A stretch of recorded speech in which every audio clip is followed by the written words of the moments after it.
For God so loved the world that he gave his only begotten Son, that whosoever believeth in him should not perish, but have everlasting life. It's the most popular Bible verse ever, and rightly so.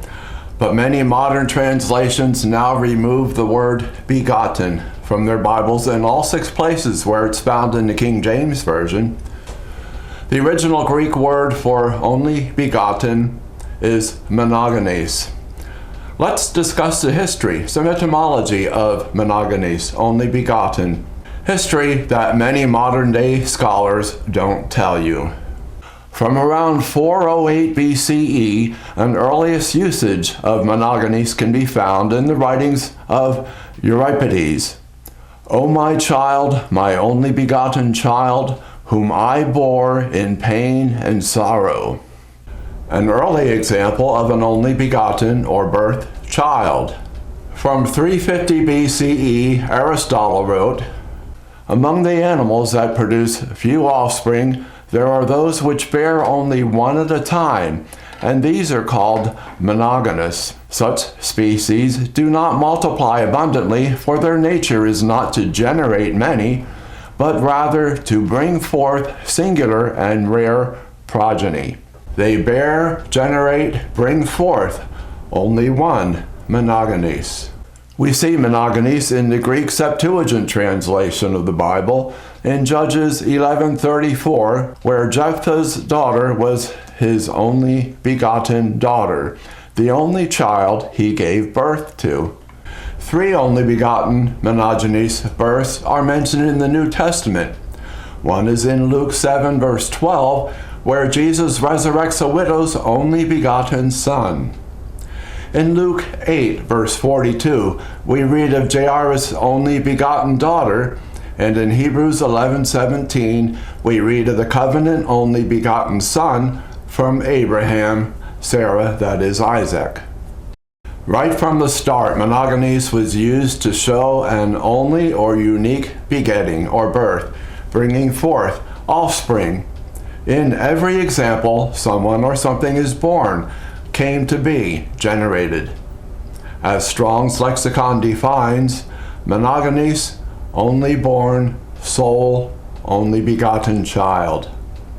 As we see, this has been the usage and meaning of Monogenes for centuries. But hundreds of years after the writing of John 3:16, Arius, who was labeled as a heretic, spoke of the only begotten Son, Jesus, saying, there was a time when he was not, or a time when Jesus didn't exist, that is, not until he was begotten, brought forth, begat, or born, Monogenes. This presented a problem for those that believed Jesus had an eternal past, that he always existed. How would they explain Jesus being begotten? Hippolytus explained Jesus begetting this way. The Father is unbegotten, for he is not generated from another, but the Son is begotten, as light from light, as a flame is kindled from a flame.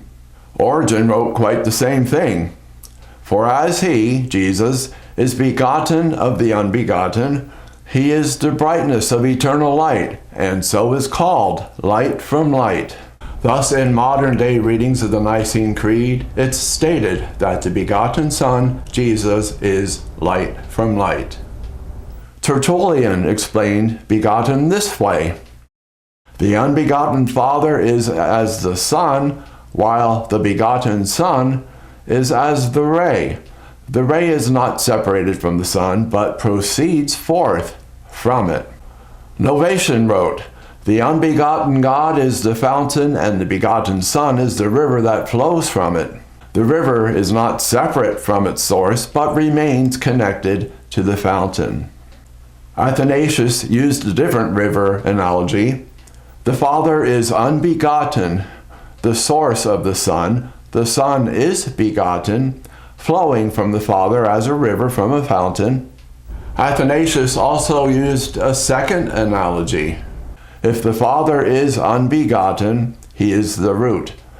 If the Son is begotten, he is the branch, not separate from the root, but growing forth from it. Tertullian also used that tree root analogy. For the Father is the root, and the Son is the tree, springing forth from him as that which is begotten of the unbegotten. Additionally, wherever the founding church fathers use Latin instead of Greek, they use Latin terms for the begotten Son. Jesus, genitus, to beget, to give birth. And for the unbegotten Father, ingenitus, in, which is not, and genitus, begotten, meaning unbegotten, without origin. So this is discussed in two languages, Greek and Latin. So whether we actually agree with these analogies or not, they do provide just a small sample of the many discussions and the debates where volumes was being said and written when it comes to begotten and unbegotten, which went on for centuries in councils after councils. And now to just totally remove begotten and unbegotten from history and Bibles? Why? Still, these and in all countless other examples explain in one form or another a begetting from a previous source, whether it's light, a sunbeam, water, tree roots, various explanations of begetting, generating, being brought forth. Indeed, begetting was a main topic of the issue. Begotten wasn't ignored. Well, modern-day theologians still had issues with the begotten Jesus and the unbegotten Father. At that, as is stated in Grudem's Systematic Theology, on page 294, in 1886, scholars decided to refine the usage of Monogenes, give it a brand new meaning by simply sweeping the begotten part of the word under the rug to conflate to the only or unique half of the word. So out of sight, out of mind. So modern lexicons now read only, unique, although that half we can still agree with. Notice now the following videos and how, number one, modern scholars have changed the definition of monogenes. Two, why they had to change the definition.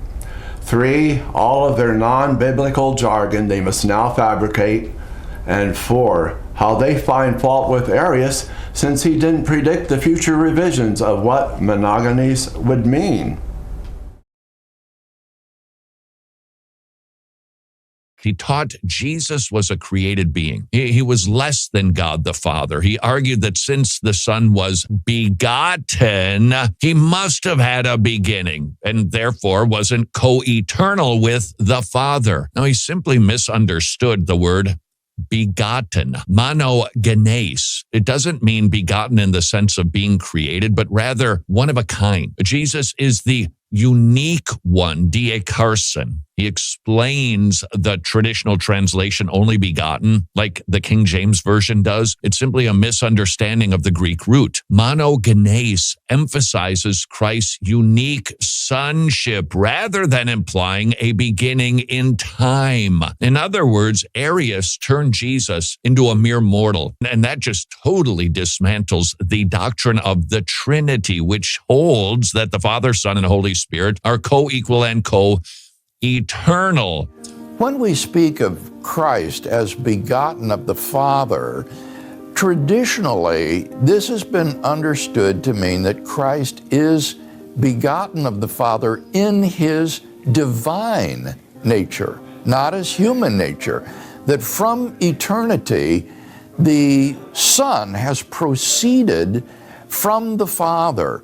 And the notion of begetting here is that when something begets another, they share the same nature.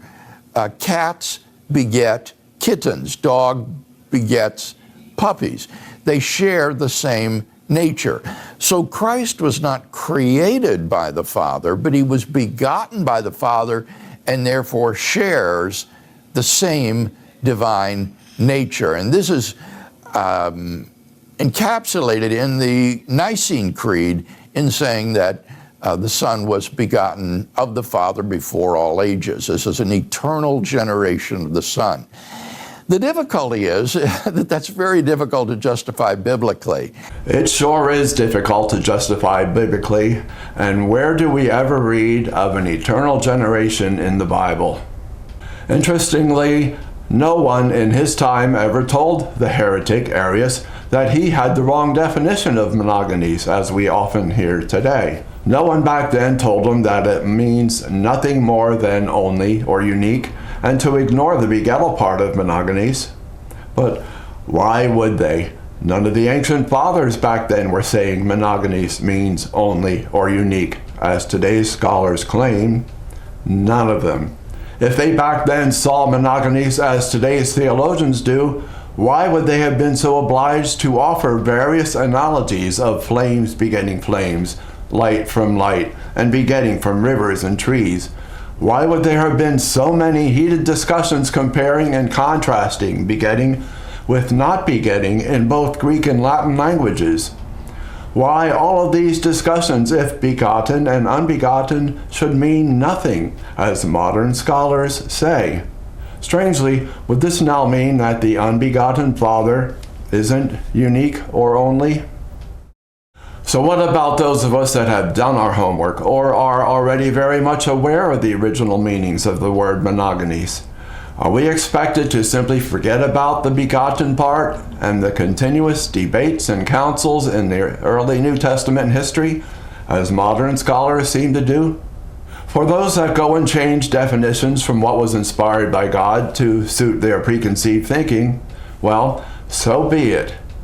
Isn't their Trinitarian a priori pretty much their only unique motive for changing the definition? Others of us would sooner change our thinking to match what was inspired by God and by His Holy Spirit-inspired New Testament authors. There was just way too much dialogue, discussions, and arguments under so many councils about only begotten, begotten, unbegotten, to simply shrug it all off and say, as modern scholars do, that monogenes means nothing more than only or unique.